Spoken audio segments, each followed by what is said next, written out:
My name is Moushumi Das. Welcome back to Study Wizard ji. आज के इस वीडियो से बच्चों हम स्टार्ट करने जा रहे हैं क्लास 9 का एक बहुत ही इंपॉर्टेंट चैप्टर 7 ट्रायंगल्स। आज का ये वीडियो हमारा इंट्रोडक्शन वीडियो है जिसमें हम इस चैप्टर से रिलेटेड जितने भी इंपॉर्टेंट कॉन्सेप्ट्स हैं, बेसिक कॉन्सेप्ट्स हैं, उन सबको अच्छे से समझते हुए चलेंगे जिससे कि एक्सरसाइज के क्वेश्चंस करते वक्त हमें कोई डिफिकल्टी ना हो। तो चलो स्टार्ट करेंगे, बिल्कुल बेसिक से स्टार्ट करेंगे बच्चों। जनरली मैंने देखा है कि स्टूडेंट्स को ट्रायंगल्स के नाम लिखने में तो कोई डिफिकल्टी नहीं होती है, लेकिन एंगल्स के नाम लिखने में डिफिकल्टी होती है, स्पेशली तब जब शेयर्ड एंगल्स दिए हुए हैं। तो सबसे पहले इसीलिए हम सीख लेंगे कि ट्रायंगल में एंगल्स के नाम हमें कैसे लिखने हैं। यहाँ देखो बच्चों, यहाँ एक ट्रायंगल ले लेते हैं। लेट सपोज इस ट्रायंगल के वर्टेक्स दे देते हैं। एक वर्टेक्स ए हो गया, एक बी हो गया, एक सी हो गया, है ना। दो साइड जहां ट्रायंगल के मीट होते हैं दे आर कॉल्ड वर्टेक्स। तो ये ए वर्टेक्स, ये बी वर्टेक्स और ये हमारा सी वर्टेक्स हो गया। अब यदि हमें इस ट्रायंगल का नाम लिखना हुआ, ट्रायंगल का नाम, मैं ट्रायंगल के नाम के बारे में बात कर रही हूँ, तो इस ट्रायंगल का नाम हम 6 डिफरेंट वेज से लिख सकते हैं बच्चों। कई बच्चों को मालूम भी होगा। इस ट्रायंगल का नाम यदि हमने ए से स्टार्ट किया, ए वर्टेक्स से स्टार्ट किया, तो आप लिख सकते हो ए बी सी या ए सी बी। ये दो तरीके से हो गया। हम लिख सकते हैं ट्रायंगल ए बी सी या हम लिख सकते हैं ट्रायंगल ए सी बी, दोनों सही हैं। अब यहां से यदि हमने वर्टेक्स बी से स्टार्ट किया तो बी ए सी भी लिख सकते हैं, बी सी ए भी लिख सकते हैं। तो यहाँ थर्ड टाइप हम कैसे लिख सकते हैं इस ट्रायंगल का नाम, बी ए सी लिख सकते हैं ट्रायंगल का साइन बना के, और या फिर हम ट्रायंगल बी सी ए भी लिख सकते हैं।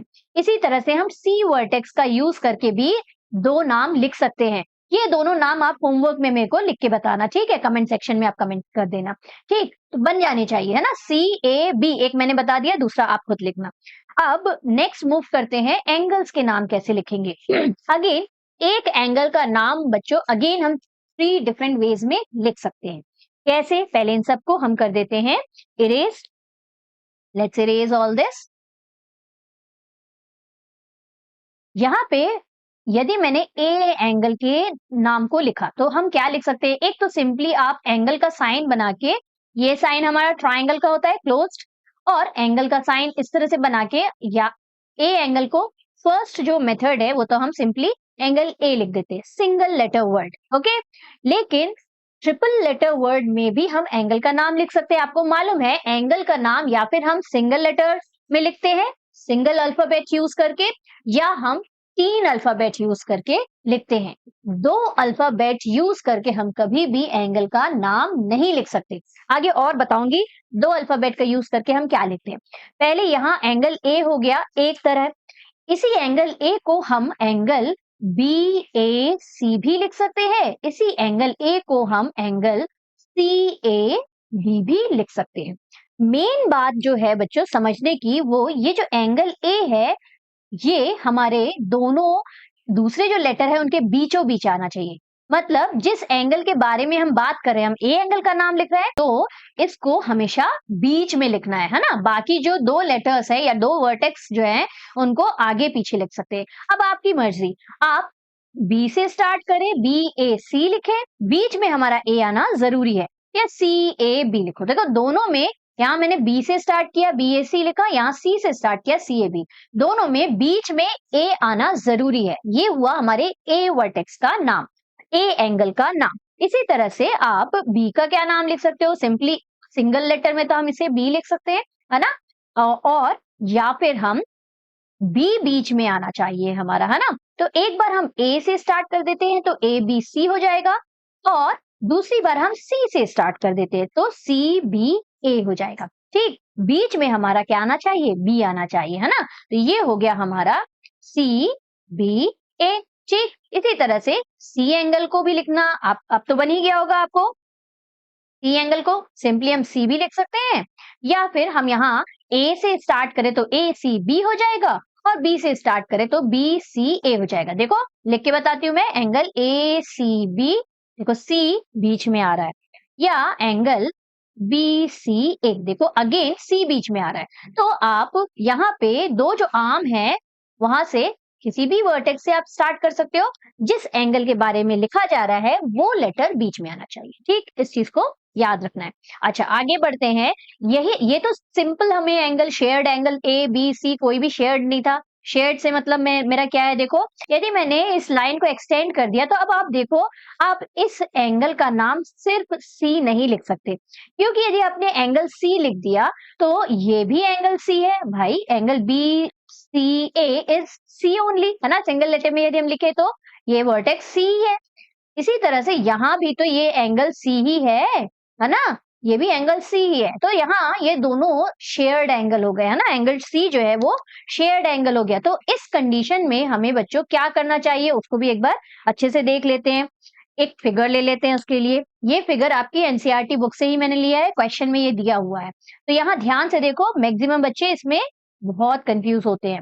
यहाँ हमें जनरली क्या दिया रहता है, ये जो लाइन सेगमेंट ए बी है ना बच्चों, ये एल लाइन जो दिख रहा है आपको, ए बी बोलो चाहे एल बोलो, ये हमें बाइसेक्टर दिया है, ठीक, एंगल बाइसेक्टर दिया है। बाइसेक्टर क्या होता है, जो एंगल को इक्वली डिवाइड कर देता है। मतलब यहाँ दिस एंगल ए, यदि मैंने इसको 1 नंबर दे दिया, ये 1 ये 2 से इक्वल है। बाइसेक्टर का मतलब यही होता है कि दोनों एंगल जो है वो इक्वल है ना, इक्वली बाइसेक्ट, ये लाइन जो है ये एंगल को इक्वली बाइसेक्ट कर दे रहा है। तो angle 1 is equal to angle 2, ये तो मैंने इजी बनाने के लिए एंगल 1 एंगल 2 लिख दिया, लेकिन एक्चुअल में देखो ये कॉमन वर्टेक्स ए पे बने हुए हैं, तो हम इसको सिंपली ऐसा तो नहीं लिख सकते angle A is equal to angle A, तो गलत हो जाएगा, है ना, which angle A they are talking about ऐसे पूछ लेंगे ना। तो यहाँ पे हमें बहुत जरूरी है कि पूरा पूरा एंगल का नाम लिखना पड़ता है। तो यहाँ आप देखो ध्यान से, इसको इरेज कर देते हैं पहले, और इस एंगल को आप ध्यान से देखो, ये ऊपर वाले ट्राइंगल QAB के बारे में मैं बात कर रही हूँ।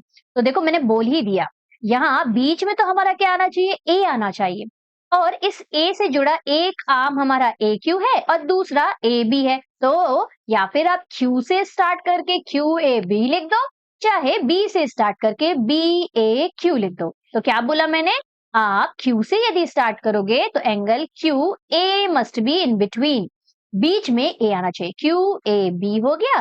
This will be equal to, अब आ जाते हैं नीचे वाले ट्राइंगल ए के से इक्वल है ना, तो यहाँ नीचे वाले ट्राइंगल में एक आर्म हमारा, एक साइड हमारा AP है और एक साइड AB है।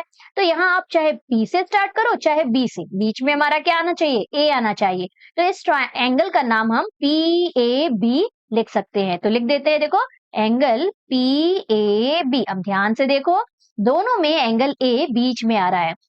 अब चेक करके देख लेना, QAB ऊपर वाला एंगल A है और PAB हमारा नीचे वाला एंगल B है, सॉरी A है। तो इस तरह से हमें एंगल्स का नाम लिखते आना चाहिए बच्चों, जैसे कि कोई कंफ्यूजन ना हो। आई होप आपको एंगल्स के नाम लिखने में तो अब कोई डिफिकल्टी नहीं होनी चाहिए। चलो आगे बढ़ते हैं और स्टार्ट करते हैं जो हमारा मेन टॉपिक है इस चैप्टर का, congruency.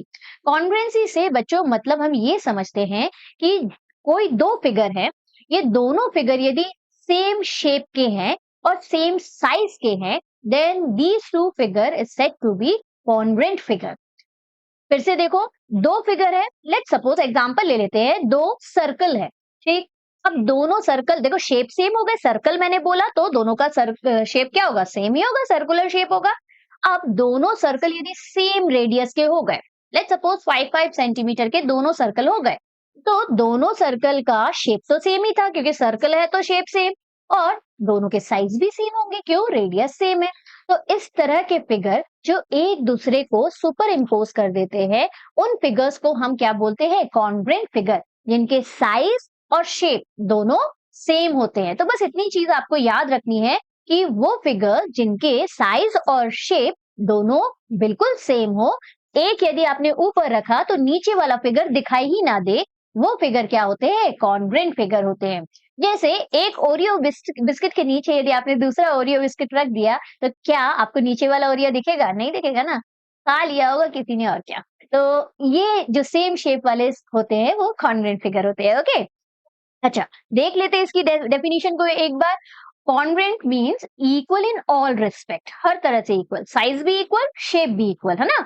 Figure whose shapes and size both are the same, है ना, दोनों के साइज और शेप दोनों सेम होते हैं। जैसे फॉर इंस्टेंस आप 10 का कॉइन लोगे, 10 के कॉइन के नीचे आप 4-5 10 के कॉइन रख दो, ऊपर से देखोगे ना आपको तो एक ही 10 का कॉइन दिखेगा, नीचे वाले तो विजिबल रहेंगे ही नहीं क्योंकि हाइड हो जाएंगे, है ना, सेम शेप के कारण और सेम साइज के कारण। तो ऐसे फिगर हमारे कॉन्ग्रुएंट फिगर। अब यहाँ पे हमें ट्राइंगल्स की कॉन्ग्रुएंसी पढ़नी है। अच्छा, थोड़े से एग्जांपल देख लेते हैं उससे पहले, है ना। ये देखो, ये हमने ले लिए 3 फिगर, सर्कल, स्क्वायर और ट्राइंगल। अब यहाँ पे यदि हमने सेम शेप का सर्कल या सेम शेप का स्क्वायर या सेम से शेप का ट्राइंगल हमने इसके जस्ट ऊपर रख दिया, तो क्या ये सर्कल नीचे वाला विजिबल है? बिल्कुल नहीं है ना, हाइड हो गया है। व्हाइट वाला सर्कल हाइड हो गया, रेड वाले ने उसकी प्लेस ले लिए। उसी तरह से स्क्वायर भी हाइड हो गया और उसी तरह से देखो ट्राइंगल भी हाइड हो गया। तो इस तरह से यदि हमने देखा कि कॉन्ग्रुएंट फिगर होते हैं तो वो एक के ऊपर एक ओवरलैप हो जाते हैं ना, नीचे वाला फिगर दिखाई नहीं देता है। ठीक, तो ये सारी चीजें इसलिए बताई मैंने जिससे कि आपके दिमाग में बिल्कुल बैठ जाए कि क्या होता है कॉन्ग्रुएंट फिगर। ओके, इस चैप्टर में बेसिकली हमको ट्राइंगल की कॉन्ग्रुएंसी पढ़नी है, तो उसकी कुछ क्राइटेरियाज है बच्चों, कुछ रूल्स है। अब हम ऐसे तो बोल नहीं सकते कि भैया एक के नीचे एक चला जा रहा है, मतलब नीचे वाला हाइड हो जा रहा है, it means they are congruent figure. Maths में तो हमें हर चीज का क्या देना पड़ता है? प्रूफ देना पड़ता है ना। तो यहाँ पे ट्राइंगल्स की कॉन्ग्रुएंसी को प्रूफ करने के लिए हमारे पास कुछ सेट ऑफ रूल्स है या क्राइटेरियाज हैं जिनका हम यूज करते हैं। तो यहाँ देखो कौन कौन सी क्राइटेरियाज है, पहले वो देख लेते हैं, फिर वन बाय वन हम सबको अच्छे से समझेंगे। फर्स्ट वाली जो क्राइटेरिया है वो साइड एंगल साइड की क्राइटेरिया। देखो नाम से समझ में आ रहा है हमें कि पहला जो किसी भी ट्राइंगल में कोई दो ट्राइंगल, अच्छा एक ट्राइंगल की कॉन्ग्रुएंसी कर सकती है क्या? बिल्कुल नहीं, दो ट्राइंगल हमारे पास होने चाहिए, है ना। और दोनों ट्राइंगल की कॉन्ग्रुएंसी को प्रूफ करने के लिए कुछ क्राइटेरियाज है वो हम देखने वाले हैं। देखो पहला साइड एंगल साइड, इसके अकॉर्डिंग क्या होता है कि दोनों ट्राइंगल के दो साइड इक्वल हो जाए और उसके बीच वाला एंगल इक्वल मिल जाए तो वो साइड एंगल साइड की क्राइटेरिया से क्या हो जाएगा? कॉन्ग्रुएंट हो जाएगा। ठीक, नेक्स्ट वाला हमारा साइड साइड साइड का क्राइटेरिया, जिसमें तीनों साइड यदि इक्वल हो जाए दूसरे ट्राइंगल के, दो ट्राइंगल है, फर्स्ट ट्राइंगल के तीनों साइड सेकंड ट्राइंगल के तीनों साइड के इक्वल हो जाए तो these two triangles are congruent triangles. या थर्ड हमारे पास है एंगल साइड एंगल का क्राइटेरिया। देखो नाम से समझ में आ रहा है, दो एंगल और उसके बीच का साइड यदि इक्वल मिल जाए दोनों ट्राइंगल में तो यहाँ पे हम साइड एंगल साइड की क्राइटेरिया यूज कर लेंगे। फिर नेक्स्ट दो एंगल लगातार और एक साइड, इस चीज को हम अच्छे से समझेंगे बच्चों, अभी सिर्फ हम क्राइटेरियाज का नाम देख रहे हैं।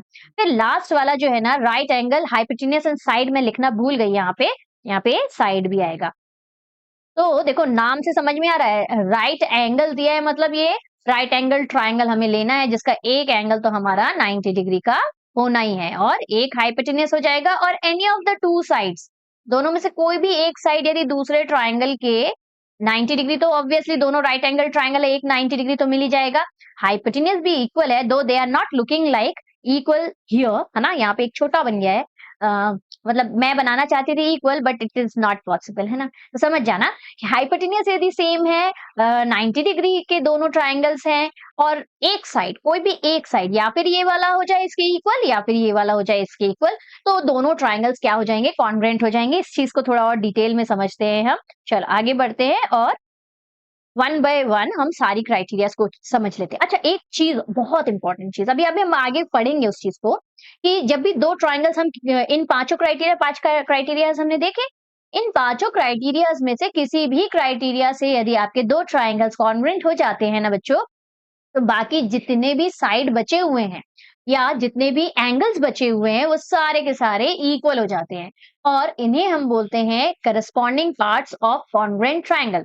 फिर से और अच्छे से समझते हैं। चल यहाँ दो ट्राइंगल्स ले लेते हैं, ये हम पहले स्टार्ट करते हैं साइड एंगल साइड की क्राइटेरिया से। तो देखो क्या है साइड एंगल साइड की criteria? Two triangles are congruent if two sides and the included angle of one triangle are equal to two sides and the included angle of other triangle. तो ये तो हो गई स्टेटमेंट वाली बात, हमको तो समझना है ना। ये दो ट्राइंगल्स हमें दिए हुए हैं और हमें बोला है ये दो ट्राइंगल्स जो है वो कॉन्ग्रुएंट हो सकते हैं। कब हो सकते हैं? If two sides, any of the to sides and the included angle, इसका बहुत इंपॉर्टेंट मीनिंग है बच्चों, included angle of one triangle, एक ट्राइंगल के दो साइड, एक ट्राइंगल के दो साइड और जो इंक्लूडेड एंगल है वो यदि दूसरे ट्राइंगल के दो साइड और इंक्लूडेड एंगल के इक्वल है, then these two triangles are said to be congruent triangle. क्या बोला है फिर से ध्यान से समझो, यदि ए बी सी ट्राइंगल का A B side P Q के इक्वल है दूसरे वाले ट्राइंगल के, ठीक, उसी तरह से यदि B C side ABC triangle का पी क्यू आर ट्राइंगल के क्यू आर से इक्वल है, और इंक्लूडेड एंगल का मतलब होता है बच्चों दोनों साइड के बीच में जो एंगल है, ये ए बी साइड है और ये बी सी साइड है, इन दोनों के बीच में ये जो एंगल बी है, this angle is included in between A B and B C.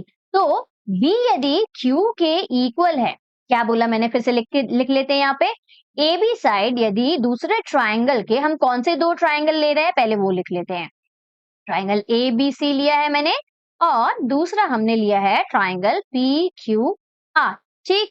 अब यहाँ पे ए बी यदि पी क्यू के इक्वल है, एंगल बी यदि एंगल क्यू के इक्वल है, और तीसरा साइड बी सी यदि क्यू आर के इक्वल है, then these two triangles ABC and PQR are said to be congruent triangle। कौन से रूल से? साइड एंगल साइड के रूल से, ठीक। तो यहाँ पे कॉन्ग्रुएंसी को लिखने का एक तरीका भी होता है ना, तो यहाँ किस मेथड से, किस साइन का यूज करके हम दोनों ट्राइंगल्स को कॉन्ग्रुएंट बताते हैं, वो साइन क्या होता है देखो, therefore triangle ABC is congruent, देखो इक्वल टू का साइन बनाना है और उसके ऊपर इस तरह का आर्क बनाते हैं, तो ये कॉन्ग्रुएंसी का साइन होता है बच्चों, इस congruent to triangle P Q R. ध्यान से एक बात अच्छे से समझो कि यदि हमारा सी एंगल यहाँ पे क्यू एंगल के इक्वल दिया होता तो हम इस क्राइटेरिया का यूज नहीं कर सकते थे। क्यों बच्चों? क्योंकि इस क्राइटेरिया में बहुत इंपॉर्टेंट पार्ट है ये इंक्लूडेड एंगल वाला पार्ट। हमें बहुत जरूरी है कि दो साइड्स के बीच में ही ये एंगल है, दो साइड्स के बीच का एंगल यदि हमारा इक्वल है then only we can use this criteria. यदि हमारा यहाँ पे बी और क्यू आपका इक्वल नहीं दिया जाता, लेट्स इरेज दीज टू, यदि हमारा यहाँ पे दिया रहता कि भाई ए बी इक्वल है पी क्यू के, बी सी इक्वल है क्यू आर के, लेकिन सी एंगल आर के इक्वल है, तो हम क्राइटेरिया को यूज नहीं कर सकते थे। दो यहाँ दिख रहा है कि दो साइड से इक्वल है और एंगल सी जो है वो एंगल आर से इक्वल है, लेकिन angle C and R are not included angle in between the sides. तो यहाँ पे यदि इस तरह से सी और आर इक्वल दिया होता ना तो हम साइड एंगल साइड की क्राइटेरिया नहीं लगा सकते। समझ में आया? बहुत इंपॉर्टेंट है कि दोनों साइड के बीच वाला एंगल ही हमारा इक्वल है, ठीक। तो जब हम क्वेश्चंस करेंगे तो और अच्छे से समझ में आएगा आपको। क्वेश्चन में हमें ये ध्यान देना है कि दो साइड्स जो दिए हैं उनके बीच वाला एंगल ही हमें इक्वल लाना है कम आउट, ठीक।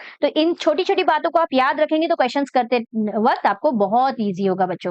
अब यहाँ एक और चीज ध्यान देने की है। क्या ध्यान देने की है? हमने बोला ए बी जो है वो हमारा इक्वल है पी क्यू के, ठीक। और दूसरा हमारा यहाँ ना लिख के मैं थोड़ा ऊपर लिख देती हूँ। यहाँ हमने बोला कि ए बी जो है इक्वल है पी क्यू के, ठीक। और दूसरा हमने बोला कि भाई बी सी जो साइड है वो हमारा इक्वल है क्यू आर के, ठीक। और एंगल बी जो है वो इक्वल है एंगल क्यू के, ठीक। तो यहाँ बहुत जरूरी है बच्चों, आप ध्यान से देखना कि एंगल ए के साथ ही हम, जब हम कॉन्ग्रुएंसी के लिए दोनों ट्राइंगल का नाम लिखते हैं ना, जो ये मैंने ये लिखा है ना, यहाँ पे जो मैंने ये एंगल के नाम लिखे हैं, तो कैसे देखो, ए के साथ पी का पेयर, क्यों? ये ए बी साइड जो है हमारा ये पी क्यू के इक्वल है बच्चों। तो जब हम ट्राइंगल की कॉन्ग्रुएंसी में ट्राइंगल का नाम लिखते हैं तो ए बी जो है उसको हम पी क्यू के साथ साथ लिखेंगे। स्टार्टिंग में ए बी लिखा है तो यहाँ पे भी स्टार्टिंग में पी क्यू होना जरूरी है, ठीक। और बचा कौन सा एंगल है हमारा, या वर्टेक्स कौन सा बचा हुआ है? ये सी वर्टेक्स बचा हुआ है। बी सी और क्यू आर भी इक्वल है, लेकिन बी और क्यू तो ऑलरेडी लिख चुके हैं। तो सी के साथ किसका पेयर बनेगा? सी के साथ आर का पेयर बनेगा। तो ट्राइंगल के नाम भी यहाँ लिखते वक्त आपको ध्यान देना है कि triangle A B C is congruent to P Q R. इसको डायग्राम से भी समझ सकते हैं। देखो एंगल ए जो है वो हमारा एंगल पी से इक्वल है, एंगल बी अभी हमें देखा कि एंगल क्यू के इक्वल है, और एंगल सी जो है वो एंगल आर के इक्वल है। तो इस तरह से भी हम पेयरिंग कर सकते हैं कि ए और पी की पेयरिंग है, तो एक तरफ ए लिखेंगे जहां पे, वहीं पे दूसरी तरफ पी लिखना जरूरी है। और एक जगह यदि आगे ए बी लिखा तो उसके साथ साथ हमें बी के साथ क्यू लिखना जरूरी है ना, बी के साथ Q है और C के साथ हमें क्या लिखना जरूरी है, R लिखना जरूरी है। तो इस तरह से हम पेयरिंग करके, इसीलिए तो हम बोलते हैं corresponding parts of congruent triangles are equal. Corresponding part मतलब होता है बच्चों दोनों कॉन्ग्रुएंट ट्रायंगल के जो साथी वाले पार्ट हैं। ये दोनों ट्रायंगल यदि कॉन्ग्रुएंट प्रूफ हो गए तो इसके साथ वाले पार्ट क्या होंगे, ए का साथी पी होगा। कैसे समझते हैं, ये ए एंगल यदि हमारा 60 डिग्री का तो हो नहीं सकता, चलो लेट्स टेक 80 डिग्री। ये 80 डिग्री है, ये 80 डिग्री है, ठीक। ये हमारा हो गया कितना 30 डिग्री, कितना ले ले 45 डिग्री ले लेते हैं, नहीं 50 डिग्री ले लेते, तो ये 50 डिग्री और ये भी हमारा 50 डिग्री। तो ध्यान से देखो 80 डिग्री वाला एंगल 80 डिग्री वाले के साथ ही पेयरिंग करेगा और 50 डिग्री वाला हमारा 50 डिग्री के वाले के साथ ही पेयरिंग करेगा, इसीलिए बोलते हैं करस्पॉन्डिंग पार्ट्स, ठीक। इन्हें बोलते हैं हम करस्पॉन्डिंग पार्ट, साथ वाले पार्ट। इसी तरह से साइड के लिए भी ट्रू है, ये साइड इसके साथ इक्वल है तो हम बोलेंगे A B is equal to P Q, तो ए बी और पी क्यू क्या हो गए, करस्पॉन्डिंग पार्ट्स हो गए दोनों कॉन्ग्रुएंट ट्रायंगल के। तो इसी से जैसे ही हमने किसी भी क्राइटेरिया, अभी आगे हम और क्राइटेरिया पढ़ेंगे, तो किसी भी क्राइटेरिया से यदि हमने दोनों ट्रायंगल को कॉन्ग्रुएंट प्रूफ कर दिया तो उसके करस्पॉन्डिंग पार्ट्स जो बचे हुए हैं वो भी इक्वल हो जाते हैं, उसे हम बोलते हैं corresponding parts of congruent triangles are equal. ये गोल्डन वर्ड है बच्चों हमारे इस चैप्टर का, CPCT। In two congruent triangles corresponding parts are equal and we write it in short CPCT। Golden word है, बार बार बोल रही हूँ क्योंकि एक्सरसाइज में हम बार बार इसे यूज करने वाले हैं। तो ये CPCT का फुल फॉर्म आपको अच्छे से बनना चाहिए बच्चों, it is corresponding parts of congruent triangle, दो कॉन्ग्रुएंट ट्रायंगल के करस्पॉन्डिंग पार्ट, साथी वाले पार्ट। अब इसको देखो ध्यान से, यहाँ पे तो मैंने क्या क्या लिख लिया है, यहाँ पे मैंने दो साइड और एक एंगल लिया हुआ है ना। यहाँ ध्यान से देखो, ये साइड था, ये एंगल था और ये साइड था, तो हमारी कौन सी क्राइटेरिया यहाँ यूज हो गई, साइड एंगल साइड की क्राइटेरिया। और ये जो क्राइटेरिया हमने यूज किया बच्चों, यहाँ स्पेसिफाई करना बहुत जरूरी है। जब हम क्वेश्चंस करेंगे आपको कौन सा रूल आपने यूज किया है दोनों ट्रायंगल को कॉन्ग्रुएंट प्रूफ करने के लिए, इसे यूज करना मस्ट है, नहीं किया तो मार्क्स वहीं कट हो जाएंगे। तो यहाँ हमने SAS रूल यूज किया, तो हम दोनों ट्रायंगल्स का नाम लिखेंगे कॉन्ग्रुएंसी का साइन लगा के और रूल का नाम लिखेंगे, ठीक। अच्छा, ये तो हो गया हमने जिनकी हेल्प से इन दोनों ट्रायंगल को कॉन्ग्रुएंट प्रूफ किया। अब जैसे कि मैंने बोला corresponding parts of congruent triangles are equal, अब दोनों ट्रायंगल हो गए हमारे कॉन्ग्रुएंट, ठीक। लेट्स इरेज ऑल दिस, पहले इरेज कर देते हैं सारी चीजों को। अब यहाँ पे दोनों ट्रायंगल हमारे कॉन्ग्रुएंट हो गए, हमने लिखा triangle ABC is congruent to triangle PQR, और इसके लिए हमने साइड एंगल साइड का क्राइटेरिया यूज किया। साइड कौन सा था, AB जो था वो PQ के इक्वल था, भाई एंगल B जो था वो हमारा एंगल Q के इक्वल था, और हमारा BC जो साइड था वो QR के इक्वल था, है ना। तो यहाँ साइड एंगल और साइड तो हो गए, तो यहाँ आपने साइड एंगल साइड का यूज करके दोनों ट्रायंगल को कॉन्ग्रुएंट प्रूफ कर दिया, तो बचे हुए जितने साइड और एंगल्स हैं सारे के सारे हो जाएंगे इक्वल। यहाँ पे AC और PR इक्वल हो जाएगा, तो हम लिखेंगे AC is equal to PR। दूसरा हमारा C एंगल जो है वो R एंगल के इक्वल हो जाएगा। देखो यहाँ कॉन्ग्रुएंसी वाला जो हमने साइन बनाया था, यहाँ से भी हमें समझ में आएगा, ये C और ये R इक्वल है ना, साथ साथ के करस्पॉन्डिंग पार्ट्स हैं। तो यहाँ पे एंगल C और एंगल R इक्वल हो जाएगा, और बचा हुआ हमारा कौन सा एंगल है, एंगल A और एंगल P, तो ये दोनों भी इक्वल हो जाएंगे। और रीजन में हम क्या लिखते हैं, इस गोल्डन वर्ड को लिखते हैं CPCT, corresponding parts of congruent triangles. तो ये तो आपको तब यूज होगा जब आप क्वेश्चंस करोगे, लेकिन स्टार्टिंग से ही हम थोड़ा थोड़ा समझते हुए जाएंगे तो things will be more clear, है ना। तो ये तो हो गया हमारा फर्स्ट क्राइटेरिया। अब फर्स्ट क्राइटेरिया को बहुत अच्छे से हमने इसलिए समझ लिया क्योंकि आगे जाके हमें ज्यादा अब डिफिकल्टी नहीं होगी। तो नेक्स्ट क्राइटेरिया देखो क्या है, एंगल साइड एंगल। नाम से ही समझ में आ रहा है कि यहाँ पे एंगल है, बीच में साइड है, फिर एंगल है। तो यहाँ एक एंगल A इस एंगल R के इक्वल हो जाएगा, एक एंगल B इस एंगल P के इक्वल हो जाएगा, और साथ में साइड जो है वो बीच में है, मतलब दोनों एंगल के बीच वाला साइड यदि हमें इक्वल दिया है, then these two triangles are said to be congruent by which rule, angle side angle के रूल से।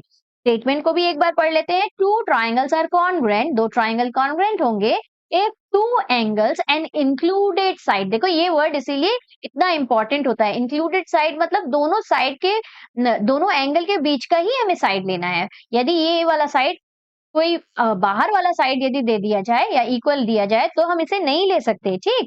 उसके लिए एक अलग रूल है, इसके बाद हम पढ़ेंगे उसको। तो यहाँ पे इंक्लूडेड साइड यदि दिया है of one triangle are equal to two angles and the included side of other triangle, then these two triangles are congruent triangle। तो क्या दिया है, दोनों ट्राइंगल जो है वो कॉन्ग्रेंट हो जाएंगे यदि इनके दो एंगल्स, मतलब एंगल ए और आर, एंगल बी और पी, दो एंगल हो गए ए और एक ए बी सी ट्राइंगल का ए एंगल और बी एंगल इक्वल है पी क्यू आर ट्राइंगल के आर और पी से, ठीक। तो दो एंगल्स हो गए और उसके बीच का जो साइड है ये भी यदि इक्वल है तो these two triangles are congruent by which rule? Angle side angle rule. Okay, तो यहाँ पे इस चीज को लिख लेते हैं, क्या क्या दिया हुआ है।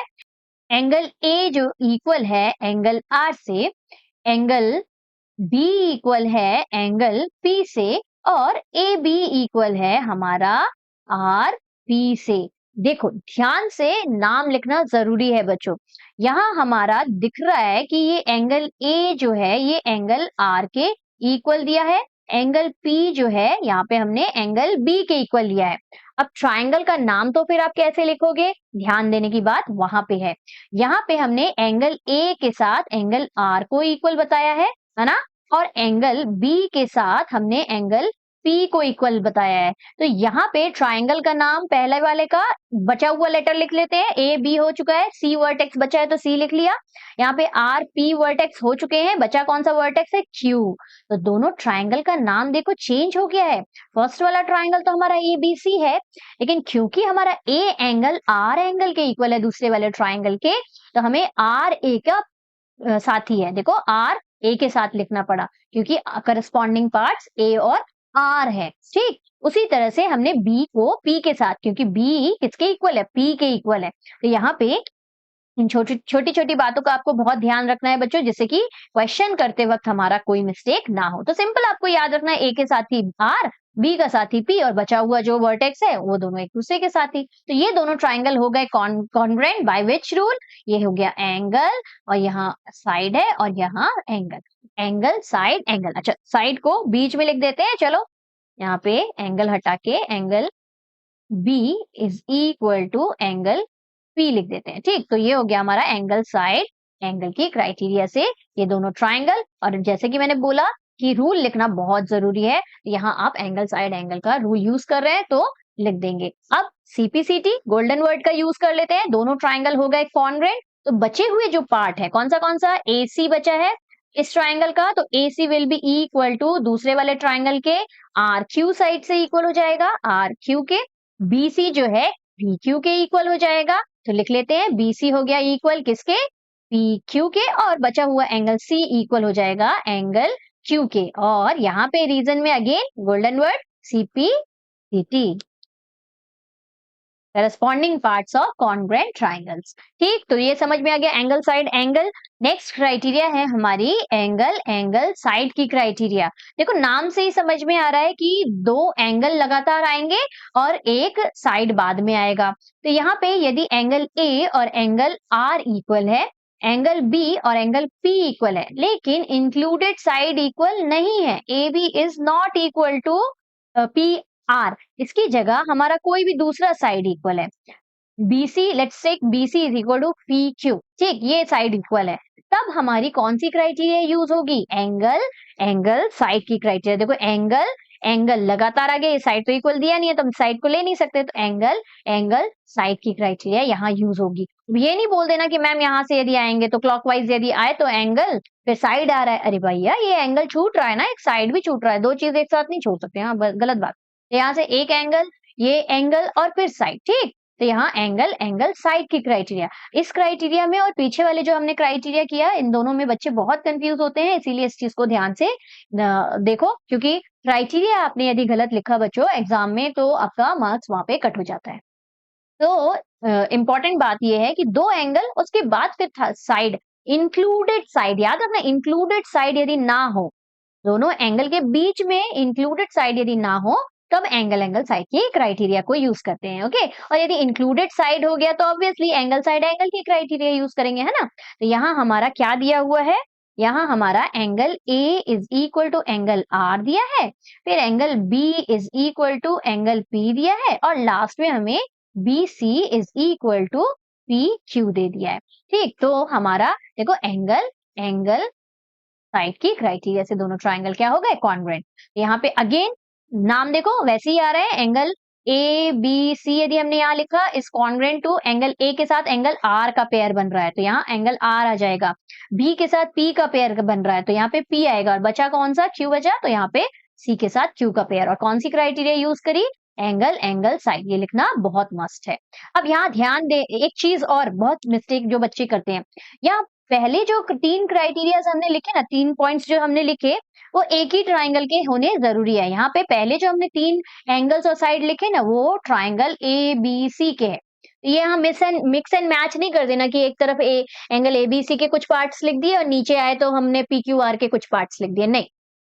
एक तरफ आपने एबीसी के एंगल और साइड लिखे तो एबीसी के ही होंगे, और दूसरी तरफ हमारा दूसरा जो ट्राइंगल है आर पी क्यू, इसी के साइड्स या एंगल जो भी दिए होंगे वो लेंगे। एक बार स्टेटमेंट को पढ़ना जरूरी है, पढ़ लेते हैं। Two triangles are congruent if any two pairs of angles, any two pairs of angle, pair of angle मतलब दो एंगल, ए और आर हो गया यहाँ पे, और यहाँ पे बी और क्यू हो गया। तो any two pairs of angle and one pair of corresponding side, corresponding side का मतलब साथ वाला साइड, लेकिन देखो included word is not used here, included नहीं बोला है। तो any pair of corresponding side are equal, any one pair of corresponding side are equal. हम यहाँ पे क्यू आर क्यू और ए सी भी ले सकते थे, यहाँ जस्ट फॉर एग्जाम्पल मैंने बी सी और क्यू पी क्यू को लिया है। ठीक, we may call it as angle side congruency rule. ठीक, समझ में आ गया होगा। चलो let's move to the next हमारा साइड की क्राइटेरिया है, तो इसमें जल्दी चलते हैं। यहाँ पे समझ में ही आ रहा है, साइड मतलब तीनों साइड यदि इक्वल दिए हैं एक ट्राइंगल के दूसरे ट्राइंगल के साइड से, तो हमारा क्या हो जाएगा, दोनों ट्राइंगल करस्पॉन्डिंग हो जाएगा। स्टेटमेंट देखो क्या दिया है, if three sides of one triangle, three sides of one triangle are equal to three sides of another triangle, are equal to three sides of another triangle, then two triangles are congruent, then these two triangles are congruent। Again यहाँ पे ध्यान देने वाली बात यही रहेगी कि देखो यहाँ पे हमें ए बी जो है वो पी क्यू के इक्वल दिख रहा है, और बी सी जो है वो क्यू आर के इक्वल दिख रहा है, और ए सी जो है वो आर पी के इक्वल है। तो अकॉर्डिंगली हम नाम दे देंगे। ए और पी का देखो पेयर दिख रहा है, ठीक, ए और पी एंगल सेम दिख रहे हैं, बी और क्यू एंगल सेम दिख रहा है, और यहाँ पे सी और आर एंगल सेम दिख रहे हैं। तो यदि आप ए बी सी लिख रहे हो ट्राइंगल का नाम, तो साथ में जो दूसरा ट्राइंगल होगा तो वो क्या हो जाएगा, ए के साथ मुझे पी दिख रहा है, और बी के साथ क्या दिख रहा है, बी के साथ क्यू दिख रहा है, और सी के साथ आर दिख रहा है। तो देखो पी क्यू आर हो गया, यहाँ तो सीधे सीधे नाम आ गए।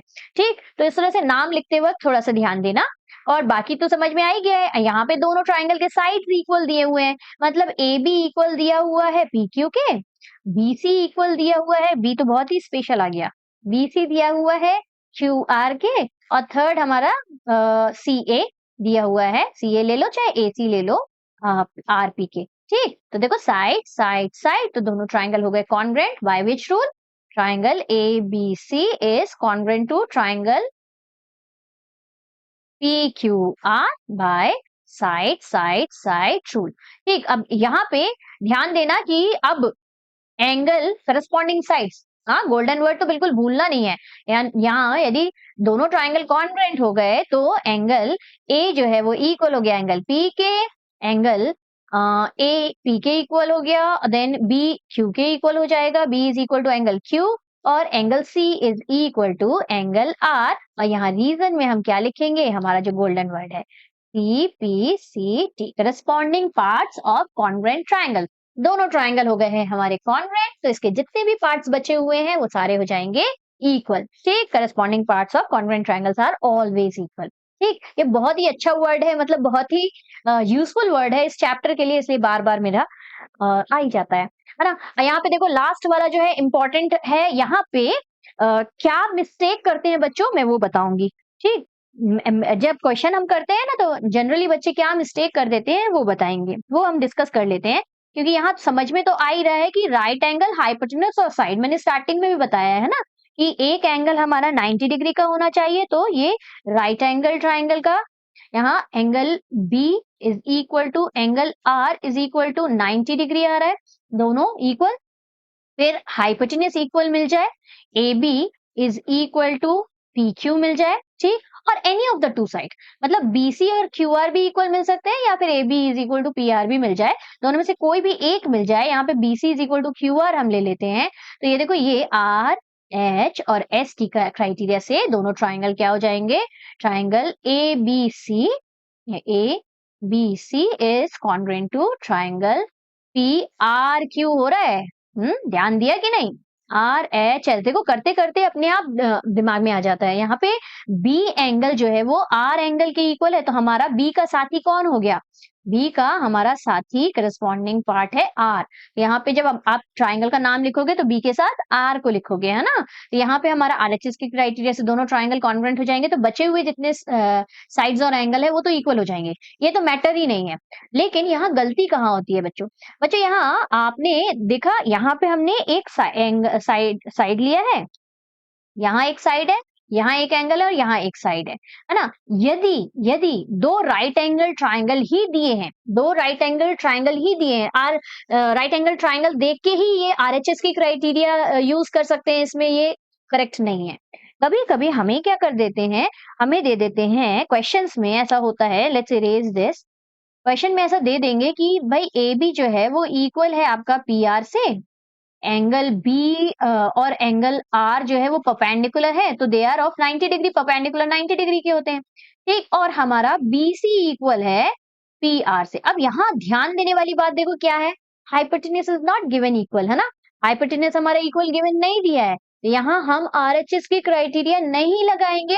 बहुत ध्यान देना, क्योंकि क्राइटेरिया में लास्ट में जो हम रूल लिखते हैं उसमें 1 मार्क रहते हैं, तो यहाँ पे हम नॉर्मली बच्चे क्या करते हैं, आरएचएस की क्राइटेरिया लिख देते हैं, राइट एंगल ट्राइंगल दिख रहा है क्योंकि हमको, है ना, तो वहाँ आरएचएस नहीं लगेगा।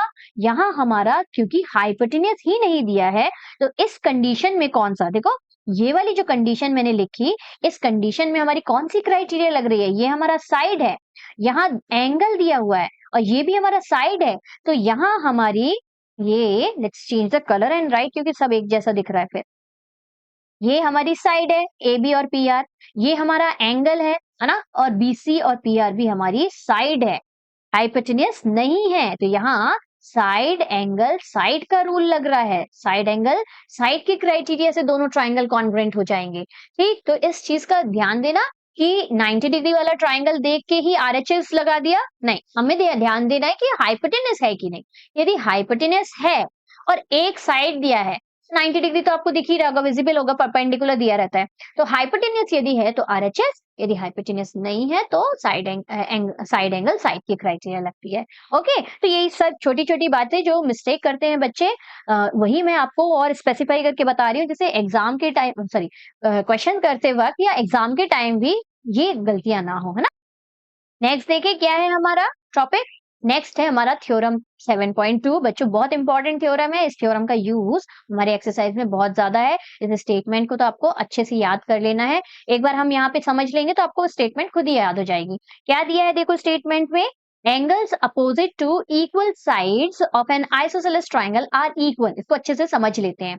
यहाँ बोल रहा है एक आइसोसेलेस ट्राइंगल है, ठीक। आइसोसेलेस ट्राइंगल कौन सा ट्राइंगल होता है, वो ट्राइंगल जिसमें दो साइड्स इक्वल होते हैं, तो लेट सपोज इनके वर्टेक्स क्या है, ए बी सी है, तो यहाँ A B is equal to A C है क्योंकि आइसोसेलेस ट्राइंगल है।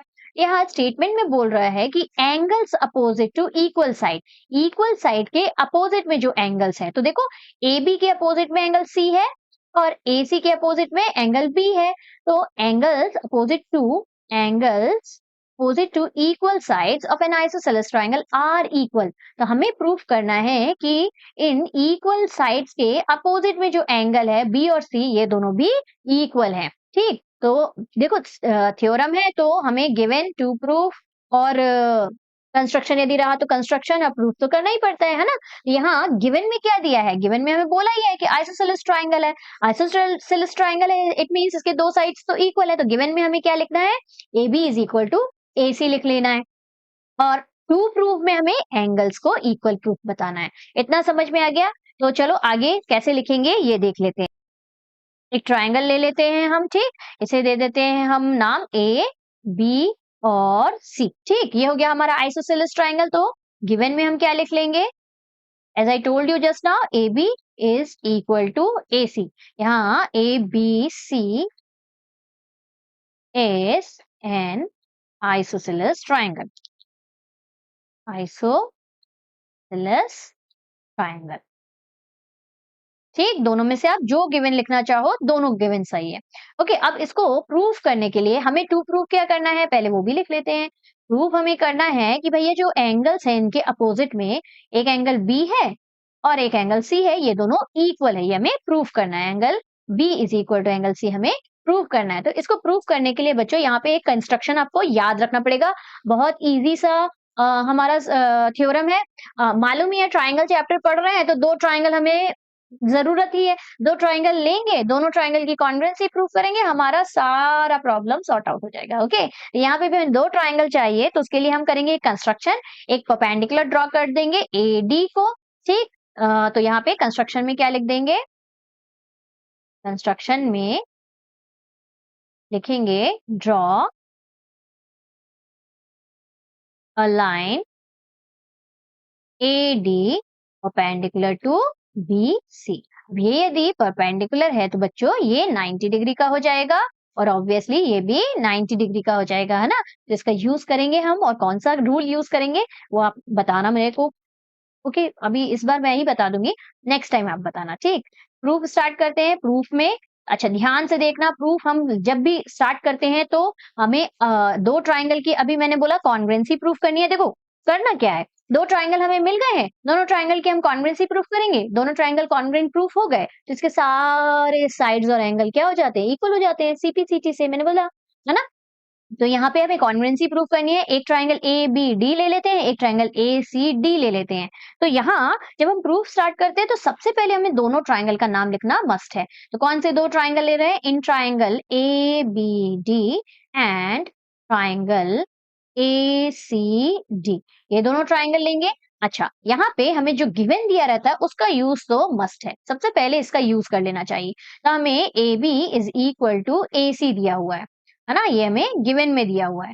अच्छा, अभी हमने कंस्ट्रक्शन में 90 डिग्री का एंगल लिया, तो हम लिख सकते हैं कि एंगल नाम अभी मैंने सिखाया स्टार्टिंग में ही, डी एंगल के बारे में बात हो रही है, लेकिन एक ट्राइंगल में डी एंगल का नाम क्या हो जाएगा, ए डी और बी, क्योंकि इसका दो आर्म बी डी और ए डी है, तो ए बी डी एक ले लेते हैं। Angle A D B, B D बोल दिया क्या, A D B is equal to दूसरा वाला हमारा ए डी सी हो जाएगा, दूसरे वाले ट्राइंगल का एंगल ए डी सी। तो यहाँ पे आपको दोनों एंगल के पूरे पूरे नाम, 3 लेटर नेम लिखना है। ओके, सिंगल लिखने से काम नहीं चलेगा। यहाँ बोथ 90 डिग्री भी आप लिख सकते हो, परपेंडिकुलर का साइन बना के भी आप लिख सकते हो। ठीक, और तीसरा हमारा देखो एडी, दोनों ट्राइंगल में एडी साइड आ रहा है, इस ट्राइंगल का भी एक साइड हमारा एडी है, दूसरे वाले ट्राइंगल का भी एक साइड हमारा एडी है, तो हम लिख सकते हैं AD is equal to AD common में, तो AD is equal to AD, ये इसका रीजन हम लिखते हैं कॉमन।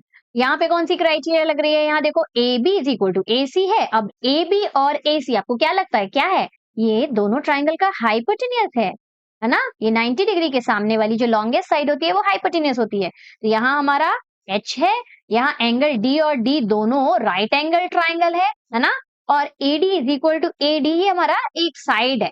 तो यहाँ यदि आप देखो तो आर राइट एंगल मिला, हाइपोटेन्यूज मिला और साइड मिला, तो कौन सी क्राइटेरिया लग रही है, आर एच एस की। आप आगे पीछे लिख दोगे तो गलत नहीं है, लेकिन क्राइटेरिया आपको सही लिखना पड़ेगा। ठीक, तो यहाँ पे कौन सी क्राइटेरिया यूज कर रहे हैं हम, आर एच एस की क्राइटेरिया। तो यहाँ क्या लिखेंगे, therefore triangle A B D is congruent to triangle, क्या लिया है हमने, A B D is congruent to A C D by which rule, R H S rule.